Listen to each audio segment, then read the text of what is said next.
often talk about our wonderful monarch, our late wonderful monarch, Queen Elizabeth II, and we feel we know everything. But of course, because she was such a private lady, never giving interviews, of course, and never sitting down and writing a book, although many books have been written about her, it's always fascinating to find new things that you had no idea about, but seemingly, of course, truly did happen. And as I say, I'm in a lucky position to find these particular nuggets out that I like to share with you. I think they're respectful, I think people wouldn't mind, and of course it gives us a different light onto a woman that we all feel we know, but didn't really know that too much about on a personal level. This really all centres upon the time of the pandemic, a terrible time for so many people around the world, and continues now. You know, loss just doesn't stop because time moves on. It stays with you, we all know that.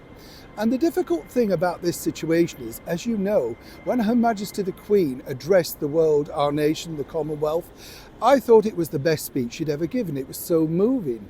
And when you think about it, she was going through her own private difficulties, the sad loss of her husband of so many years, and there she was, yes, surrounded by a lot of people in some respects, but trapped up in Windsor Castle alone for the very first time.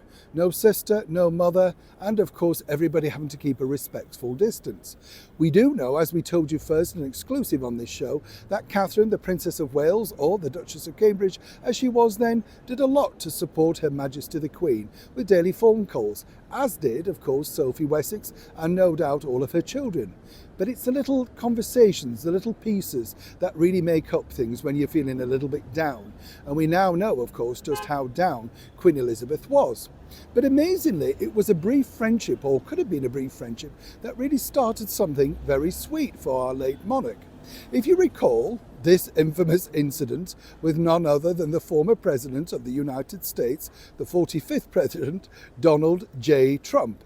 And we all giggled when he got it all wrong walking in front of Her Majesty the Queen. But one thing you can't take away from Trump is the fact that he's incredibly respectful about the British monarchy. He said he was simply starstruck and couldn't believe he was in her presence. He really, really enjoyed that meeting. And apparently so did our late monarch. But what about Melania, the very glamorous First Lady? Well, here's the deal. You see, Melania's had a bit of a rough time in the media, and I thought particularly unkind were the comments by the singer Bette Midler, who was mocking her on social media. I thought that was really, literally, very, very low. It's not her fault with her accent, it's not her fault where she's from, but Bette, I'm sure, lost a lot of fans when she did that. But what actually happened was this, that Her Majesty the Queen and Melania became pen pals, you know, letter writing. You see, the Queen loved to write letters. There was no two ways about it. She'd mastered the digital age, all thanks to Zoom and stuff like that. But I've been told that little things were sent over, magazines, book ideas, stuff like that. Why? Well, according to that very well-placed source, Melania used to put in regular calls to check up on Her Majesty the Queen. We're not sure if she spoke to her or not, but was a regular, frequent checker-upper to make sure all was well. See, Melania is a very caring lady, whatever people say, and she felt incredibly sad for Her Majesty and, of course, the fact that she was alone. And she could tell that things were very difficult for her following, of course, the departure of the Duke of Edinburgh. And with that, very quietly and without fanfare, she literally was just checking in as a friend. Anything you need? Would you like a magazine or two sent over? Is there a favourite book I could get you? That sort of stuff. It was really sweet, and this has been backed up by an excellent source within palace walls. So from time to time, while we criticise the main politicians, the people that make decisions on our side, it's always nice to know that there's a human side attached too.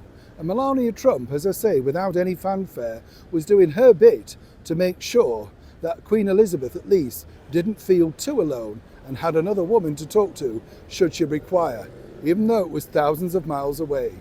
I don't know about you, but I find this a bit of a heartwarming story. And it just goes to show you can never believe the headlines that you see on a daily basis. As ever, do like and share and let me know what your thoughts are about Melania, and please be sweet, be kind, and of course our late and wonderful monarch in the comments below. Neil Sean, Lambeth Palace, London.